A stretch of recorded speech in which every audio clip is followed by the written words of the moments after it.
Are these the 10 worst things that have ever happened in Canada? Like any country, Canada has its fair share of proud moments. But like every other country, it has also had its share of controversial moments. Here is a list of 10 things in Canadian history that nobody likes to talk about. The residential school system. Why did the residential school system bring shame to Canada? More than 150,000 Native kids were thrown into this harsh and unfamiliar system against their will or the wishes of their parents. And worse than that, some did not come home alive. In the beginning of the 19th century, Canada established the Canadian Indian residential school system as an attempt to help Aboriginals make the transition from the traditional lifestyle lived for thousands of years to a more alternative, different way of life with more of a European influence. Although the intention was to integrate Native Canadians with European Canadian society, the whole process was far from positive for those families.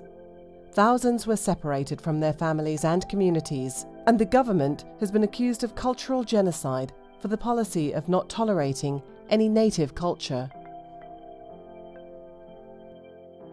The commercial seal hunt in Canada. Millions of Canadians are ashamed of the fact that the country has the largest slaughter of marine mammals on the planet. Not a record to be proud of for sure.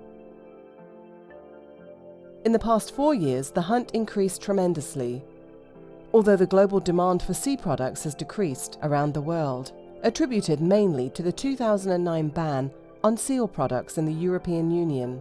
Although in 2015, the European Union did amend the ban to take into consideration the socio-economic and cultural significance of seal hunting by the Inuit and other indigenous communities, allowing seal-based products to be exempted from the 2009 ban. Images of seals being pummeled to death has shocked the public, and even though the Canadian government claims that it is no less cruel than what happens in slaughterhouses around the world, the public are adamant in their belief that the practice of seal hunting is cruel.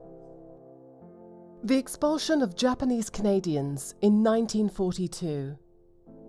More than 25,000 Japanese Canadians had to abandon their homes due to an order from the federal cabinet as the beginning of a process of confinement in camps. Humiliated and feeling betrayed, more than 4,000 Japanese opted to leave Canada under the repatriation scheme. Japanese Canadians that were confined to internment camps had their property confiscated and auctioned off to pay for their internment. The only race of people who were forced to pay for their own internment. Traumatized by these events that lasted 8 years, the Japanese Canadians felt humiliated by such an experience. Victims of racism and discrimination, they knew that they were innocent victims, but they could not do anything to stop that. But things are different lately.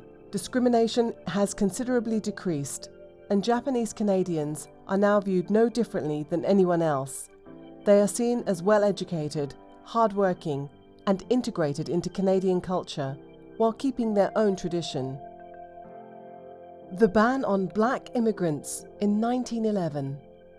On the assumption that African Americans could never meet the strict regulations on health and financial support set by the government, nor the literacy level of Canadians, many Black African immigrants were not allowed to enter Canada.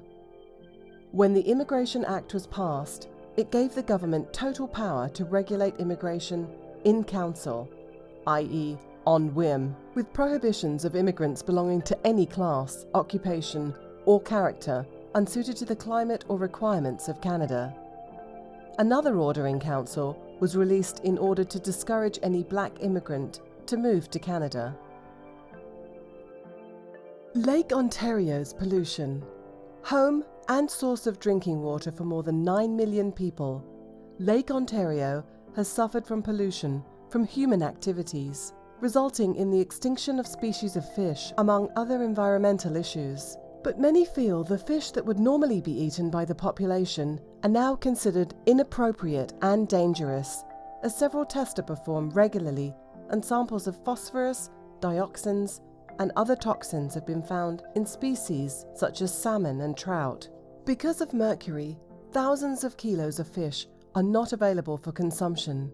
Lake Ontario Waterkeeper, a Canadian charity organisation, is constantly trying to warn the population on how to avoid polluting the lake, as well as advocating for new laws to protect Lake Ontario.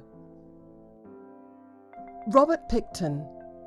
Former millionaire and pig farmer of British Columbia, Robert Pickton was charged in the deaths of at least 40 women in the period of 1983 to 2002. A farmer worker, Bill Hiscox, was the one who started to notice a strange behaviour from Robert and his brother David, and they used to say that the place looked creepy. Later the place became a slaughterhouse, as many women who used to visit it went missing. After some years of search and excavations, many of the women were found, but some of them have yet to be identified. He is in jail for life. Alberta Oil Sands.